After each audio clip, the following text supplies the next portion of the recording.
बिस्मिल्लाहिर्रहमानिर्रहीम बिस्मिल्लाहिर्रहमानिर्रहीम अज़ीज़ान मिल्लत इस्लामी अस्सलाम वालेकुम रहमतुल्लाहि व बरकातुहू। जैसे कि आप लोग जानते हैं 1 जुलाई से नए कानून आ रहे हैं BNSS BSA, जो कि IPC CRPC और एविडेंस एक्ट को रिप्लेस कर रहे हैं।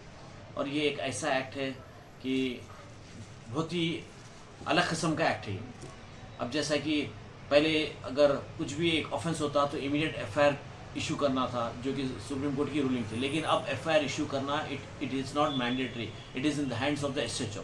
उन्हें जब चाहे जब FIR इशू कर सकता, रिजेक्ट भी कर सकता, 15-20 दिन में भी कर सकता, उसको डॉक्टरेट करके, उसको जो सो टैम्पर करके, चेंजेस करके, ब्राइब लेके SHO के हाथ में दे दिए पूरा। जबकि जो है सो 511 प्रोविजंस है, जिसमें जो है सो 24 जो है सो रिमूव करे सेक्शन, और उसमें 23 सेक्शंस लेके आए। कौन सा बड़ा काम नहीं करे, 24 निकाल के 23 सेक्शन उसमें इंक्लूड करे। अब ये जो सो दिसंबर 2023 में न्यू लॉ पास हुआ था ये, और ये जो है सेडिशन एक्ट था 152 BNSS में, इसमें एंडेंजरिंग सेडिशन एक्ट था। लेकिन ये एक्ट को जो है सो इन लोग रिप्लेस करे, जैसे कि फ्रीडम ऑफ स्पीच है उसको जो है सो रोका जा रहा है। तो इस तरीके के जो कानून लेके आए, ये कानून की वजह से जो है सो काफ़ी मुश्किलात होते आगे चलकर। और ये कानून जो है सो मैंने समझता है कि इट्स गोइंग टू वर्क। ये ब्रिटिश के ज़माने का कानून था, ये ऑलमोस्ट IPC 150 ईयर्स ओल्ड पुराना कॉलोनियल लॉ था ये। अब उसको चेंज करके ये लोग जो है सो, अब फॉर एग्जांपल अब एक्सीडेंट का था, एक्सीडेंट का जो है सो सेक्शन +2 सबसेक्शन 106 के तहत जो है सो काफ़ी प्रोटेस्ट हुए 1 जुलाई से। क्यों बोले तो ये सेक्शन को बैन करो बोलकर, इसमें अगर एक्सीडेंट हुआ, नेग्लिजेंस ड्राइविंग रहा। तो इस तरीके से जो है सो नए नए कानून लाकर जो है सो 1 जुलाई से जो ला रहे हैं कानून, जिसमें IPC CRPC और एविडेंस एक्ट को चेंज कर रहे हैं, इट्स वेरी डिफिकल्ट। और पूरा जो है सो पावर आप SHO के हाथ में दे दे रहे कि वेदर टू अरेस्ट और नॉट टू अरेस्ट।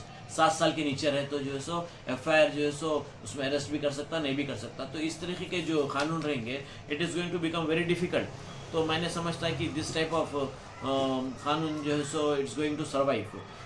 तो इसी तरीके से जो है सो जो BNSS और BSA है कानून, जुलाई 1 से इन्फोर्स होने वाला है।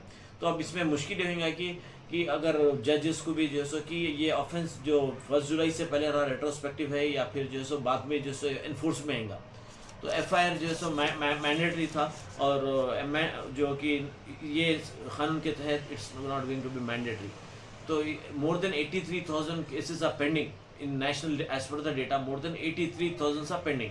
तो अब इस तरीके से रहेगा, और FIR इशू नहीं होंगे, तो अक्यूज को जो है सो ऑफेंडर जो है सो बड़े आसानी से जो है सो मिसयूज़ करेंगे इसको। तो ये जो कानून है, it's very justice delayed is justice denied हो जाएगा ये।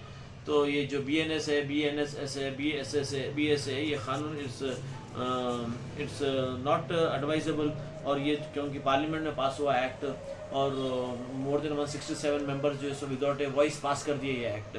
तो विदाउट एनी अपोजिशन था ये। तो अब ऐसे वक्त जब अपोजिशन रेडी है, अब अगर एक्ट को पास करे तो वेदर इट विल पास और not, it depends. So it is like this. Just for more information I am providing this information to you all. खुदा हाफिज़।